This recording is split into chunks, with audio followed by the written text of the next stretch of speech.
Case study day 12. આજનો case કંઈક એવો છે કે ખેડૂતની જમીન હોય છે. ખેડૂત એ જમીન વેચાણ કરવા માંગે છે.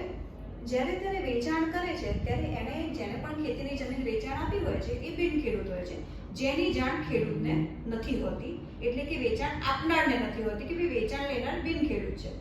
તેથી ચર્ચા એવી રીતની થાય છે કે આપણે દસ્તાવેજ રજીસ્ટર્ડ કરાવી દઈશું, પછી દસ્તાવેજ રજીસ્ટર્ડ કરીને પેમેન્ટની આપણે થઈ જશે. થાય છે એવું એ સમય હું જેની વાત કરી રહી છું એ છે 2012ની સાલ. 2012ની સાલમાં એ વસ્તુ શક્ય હતી કે તમે દસ્તાવેજ કરાવો ને તો દસ્તાવેજનો ઓર્ડર ના થાય અને પેન્ડિંગ રહેતો તો દસ્તાવેજ કોઈ પણ કમી રહે, પછી એ પેન્ડિંગ જે તમારે પેન્ડિંગ હોય એ બધું ક્લિયર કરવું પડે ડીસીમાં, એટલે કે ડેપ્યુટી કલેક્ટરમાં જઈ એ બધું ક્લિયર કરવું પડે અને ક્લિયર થઈને પછી તમારા દસ્તાવેજનો ફાઇનલ ઓર્ડર થઈ જતો હતો.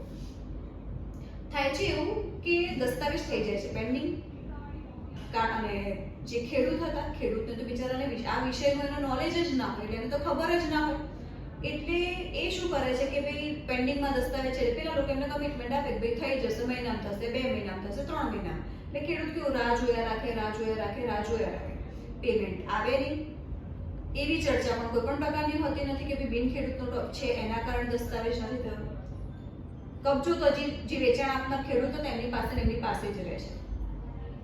થાય છે 2021ની વાત. 2021માં જે વેચાણ લેનાર હોય છે ને એ શું કરે છે તો જે ખેડૂતની ખોટી સહીઓના આધારે બિનખેતી કરાવી નાખે છે. એ જમીન બિનખેતી કરાવે છે. બિનખેતી જેવી થઈ જાય પછી સિટી સર્વેમાં એનું નોંધ પડી જાય છે, સિટી સર્વેના રેકોર્ડ્સમાં આવી જાય છે. 2023માં જે પેલું 2012 વાળો જે પેન્ડિંગ દસ્તાવેજ હતો ને એનો ઓર્ડર કરાવે છે ફાઇનલ. 2012નો દસ્તાવેજનો 2023માં ફાઇનલ ઓર્ડર થાય છે. તે વખતે કોઈ પણ પ્રકારની જાણ ખેડૂતને કરવામાં આવતી નથી. એ પેન્ડિંગ દસ્તાવેજનો જે ફાઇનલ ઓર્ડર થયો એની સિટી સર્વેમાં નોંધ પડે છે અને એની પણ જાણ કોઈ પણ પ્રકારે કરવામાં આવતી નથી વેચાણ આપનારને. પછી સિટી સર્વેના રેકોર્ડ્સમાં જ્યારે કાચી નોંધ પડે છે એટલે ખેડૂતને ખબર પડે છે કે તકરારી કરે ત્યારે પણ એમની જે તકરારી છે રિજેક્ટ કરી નાખે છે.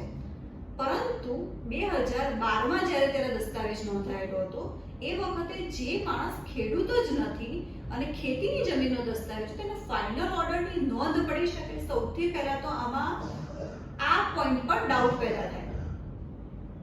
પછી થાય છે એવું કે વેચાણ દસ્તાવેજની નોંધ થઈ ગઈ, બિનખેતીના આ બધી આખી પ્રોસેસ પતી ગઈ, એટલે ખેડૂતને તો કેવું હોય કે જે લોકો એડવાઇસ આપે એ પ્રમાણે એ આગળ વધતા છે.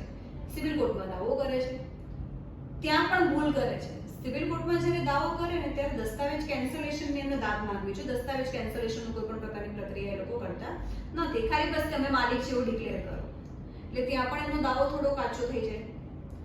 આવા કેસમાં શું કરવું જોઈએ? સિવિલ કોર્ટ જ યોગ્ય ઓપ્શન છે, પણ સિવિલ કોર્ટમાં જ્યારે પણ જાય ત્યારે એમનો જે દાવો છે થોડો મજબૂત મૂકવો જોઈએ. દસ્તાવેજ કેન્સલેશન માંગવું પડે.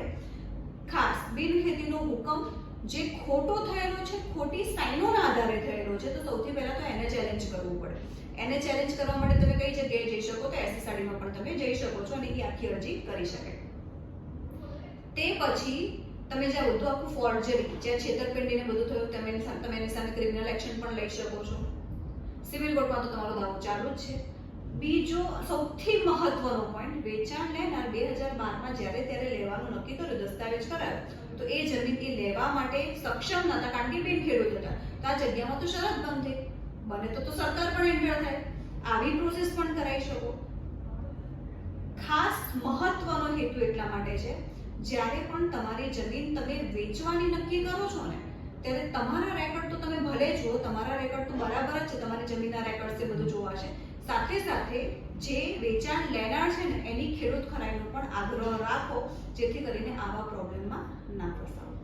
આગળ આપણે આપણી કેસ સ્ટડીની સિરીઝ ચાલુ રાખીશું અને આવા નવા કેસ સાથે મળતા રહીશું. જય ભારત, જય ગુજરાત.